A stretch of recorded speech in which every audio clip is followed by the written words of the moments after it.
What is going on, Pokemon fans? Welcome back to JD's Nerdiverse. Today we're doing a prediction video for a playthrough of Pokemon Crystal using Politoed. Politoed is a Pokemon that does evolve from Poliwag and Poliwhirl. However, I do plan on cycling back through with all the Gen 1 Pokemon and playing through Pokemon Crystal. So we're just going to play through the fully evolved version today. Well, not today, but this week. And then next week we'll do the optimized version. And in the future we'll do a level up with Poliwag and Poliwhirl, and then kind of do like a deviation of who does better, Poliwrath or Politoed. However, we are here with Politoed today, so let's go and go to the stats of this Pokemon. So the first thing I want to show you is not the stats, but the shiny version of the Pokemon. That's what's in the right side of the screen. It is really cool. I didn't dislike this Pokemon, but I've always had like an animosity towards it because my favorite Pokemon Generation 1 has always been Poliwhirl / Poliwrath. And with this Pokemon, it added a deviation from that line, in which I always kind of had a little bit of animosity. But now that I've seen the shiny, and I've seen a couple of the things about this Pokemon, I'm kind of excited about it. So the shiny is pretty cool, and the Pokemon itself isn't horrible looking. It's a water monotype, so it just does water. It's not water fighting like Poliwrath. And medium slow is the level up rate. So medium's good because we pace with the game well, and we'll probably actually overpace the game well because it is Pokemon Crystal.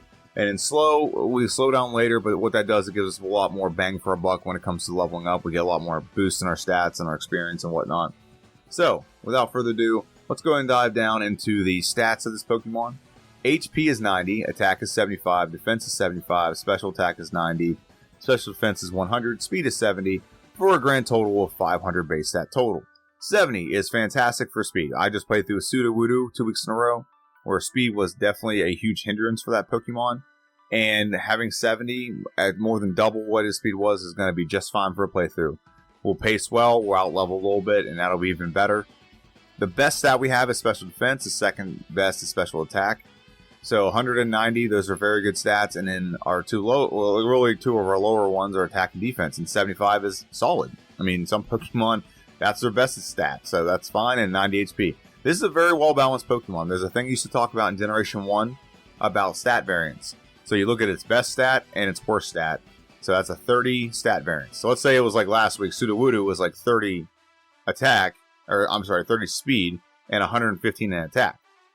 That's a huge stat variance. That's 85. That means there's a big range in there that generates what I call that's your spot of weakness.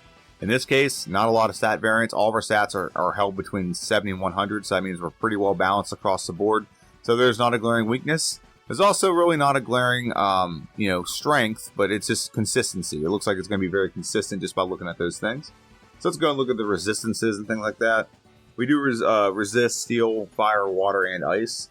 We are weak to grass and electric, but here's what's great about grass and electric. We have a way to counter them. Eventually, we're going to move to counter both of those, grass and electric, which I'll go over here in a second. So let's go over our level up moveset. Level up moveset for this Pokemon is not good because we're starting out fully evolved, so we don't, and it's a stone evolution, like stone trade evolution, whatever you want to call it. So it avoids getting a lot of the moves from the previous Pokemon if it's one of those, and we start out with it. That's why we don't have any moves. We have literally, 5 moves total, and one repeats itself. So Water Gun is our first move, 40 base power, 100% accurate, 60 with stab. Solid move. We're going to be good with that move. That'll be great for early. It's better in Bubble. There will be a way to improve this when we do Optimize, but Hypnosis is the next move. It doesn't do really, it's not great. It's 60 base power. It will have a use for a couple battles just for security, but not really a good move, not reliable, not at all. And Sleep in Generation 2 isn't as good as Generation 1. Generation 1, you could put someone to sleep and they wake up and then you have a chance to put them back to sleep again before they had a chance to attack you. So it was really good. This one, they attack upon wake up. Double Slap, 15 base power, 85% accurate. Not a great move. It'll give us something physical for things that maybe have lower physical defense, but it's not very useful. It'll have a short shelf life though because we don't have a lot of options early. Parasong is a move that will never get used in a solo playthrough ever. So Parasong is a move that once it's initiated, it's like 3 to 4 turns, and after 3 to 4 turns, everyone on the battlefield faints. So we don't want to do that because that can make us faint too. So we don't want to do that. Swagger, not going to use. It's not going to be useful at all. I think it ups the opposition's attack stat, but confuses them. So I don't want to do that. It's kind of cheesy strats anyway. It's kind of like unreliable strategies. So let's go and go over the TM moveset, which is where this Pokemon has a lot of where its bread and butter is. So Dynamic Punch can be used against Snorlax at the end of the game. It's really its best use. 100 base power, 50% accurate. Not very good otherwise, but in that battle, it's super effective against Snorlax and also confuses them. So it's very helpful. Headbutt, 70 base power, 100% accurate. We'll get this as soon as we can.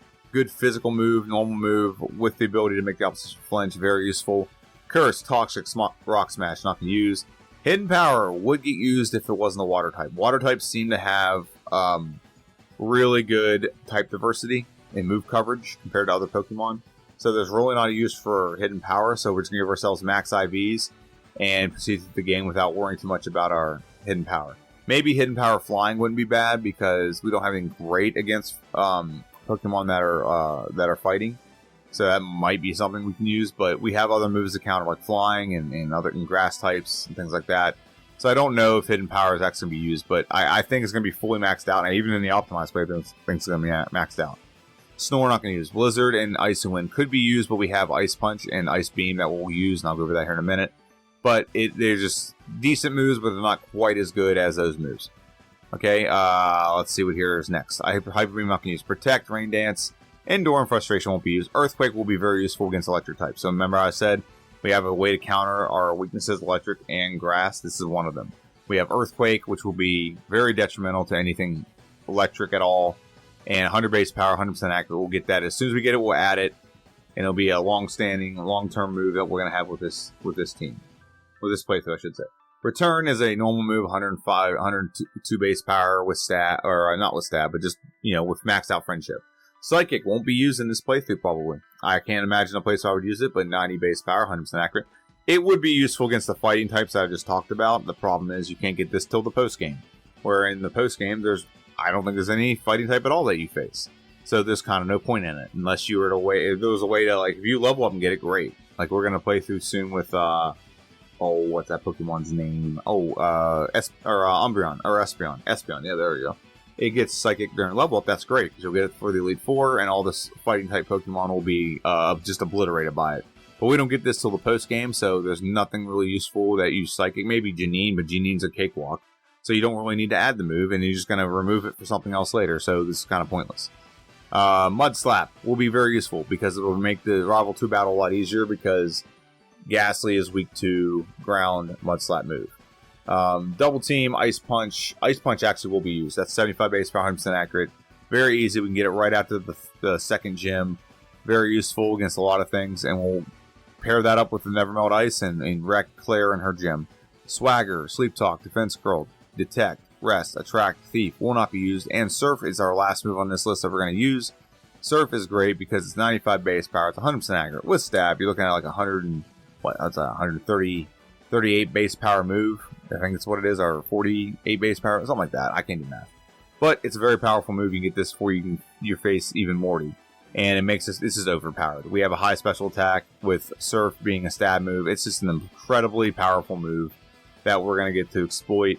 And the last part is Strength, Whirlpool, and Waterfall. We have an HM Mule that does all that. So that's our TM moveset. Now I do want to go over one more move here. So let's scroll on by the breeding moves. Take a look at that for just a second. And contemplate what we should do with our optimized playthrough we're going to do next week. So just going to take a look at that. But there's Ice Beam. Ice Beam will be added via the tutor. It is a post-game move, so we can't use it against the Elite Four. However, it is a much-needed upgrade over a 75 base power Ice Punch. Ice Punch isn't the worst, but Ice Beam's just better. Okay, especially in the late game when you have to face Venusaur and you need that 2-hit knockout and leave anything chance. And then here is the previous evolution, Pokemon's previous moves from the evolution. That would be carried over if we evolved it. Now, we can dive into that and kind of choose one of those or exploit one of those for our optimized playthrough. However, let's go and go back to the main slide, and we'll go and give a prediction for this Pokemon. I don't think this Pokemon's going to have any problems at all. I think this Pokemon's going to end up being the Elite Four in like under 120 minutes, or an hour and 20 minutes.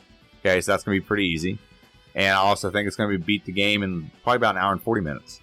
Okay, or about an hour and 40, hour and 50 minutes. And that's just on the first playthrough. When we optimize it, I think this Pokemon has some real potential. Like a Azumarill did very well. With an optimized playthrough, it's water type. It kind of has the same thing, except this has better stats, much better stats than that Pokemon did. So I don't see any real weakness. I don't see anywhere where Gym's going to give us problems. Faulkner's not going to give us any problems. Bugs is not going to give us problems. I don't think Whitney can give us problems. Morty possibly if it puts us to sleep, but it does nothing effective against us. So that's one of the benefits of not being a fighting type, is we wouldn't have to deal with all that. Don't look at maybe Chucky Boy, maybe Chuck with his fighting type, maybe, but we're not weak to his fighting moves, so I don't know. We'll see. I don't think what's her name, Jasmine, will be a problem because we're water and she's rock or she's steel type. We have high special, they don't. Things like that. I don't see Price being a problem. I really don't see Claire being a problem. Elite Four, I think this Pokemon's gonna wreck this whole game. And the only question is, how long is it going to take? That's really the question. I gave my prediction. I think it's not going to take very long. I hope you like these gifts, by the way. I hope they're not too annoying. But I saw them. I'm like, yeah, I got to have those. This Pokemon's really animated. I'm really excited to play through it as. So we got to throw that on. Let's get people excited about it. Get excited. Get excited. It's a good thing. And yeah, an hour and 20 minutes to beat the Elite Four. I think about an hour and 45 to 50 minutes to beat the whole game. The optimized playthrough I'm really excited about. I've already looked at it. If you saw it, like there's a Bubble Beam on there and potentially Belly Drum or Body Slam for our physical move. Haven't decided yet, but that's it. And well, here's the problem with Belly Drum. Belly Drum you'd have to keep the entire game using in the end game. But Body Slam is also very good. It's much better than it's 100% accurate, 85 base power, and it's much better than Double Slap. It's way better than Double. Oh my god, it's not even close. So that's my prediction. Let me know what you think in the comment section down below. Do you think this Pokemon will wreck this game? Where do you think it's going to have problems? I think the second rival fight might be a problem, but like I said, Mud Slap will solve that problem pretty quickly. So I don't know. I don't know exactly what would do this, and also you got to deal with obviously Meganium or Bayleaf having Razor Leaf, so that's going to be a problem as well. But we will see. So this is JD. This is JD's Nerdverse. Let me stick in the comment section down below about this playthrough. And what do you think we should do to optimize this Pokemon? What do you think we should add? What do you think we should do? Let me know. Is there a hidden power that I'm not thinking of that would be very helpful? You let me know in the comment section down below, and I'm going to go start this playthrough. All right? Let me just think. Have a good one, and I'll see you guys on Friday.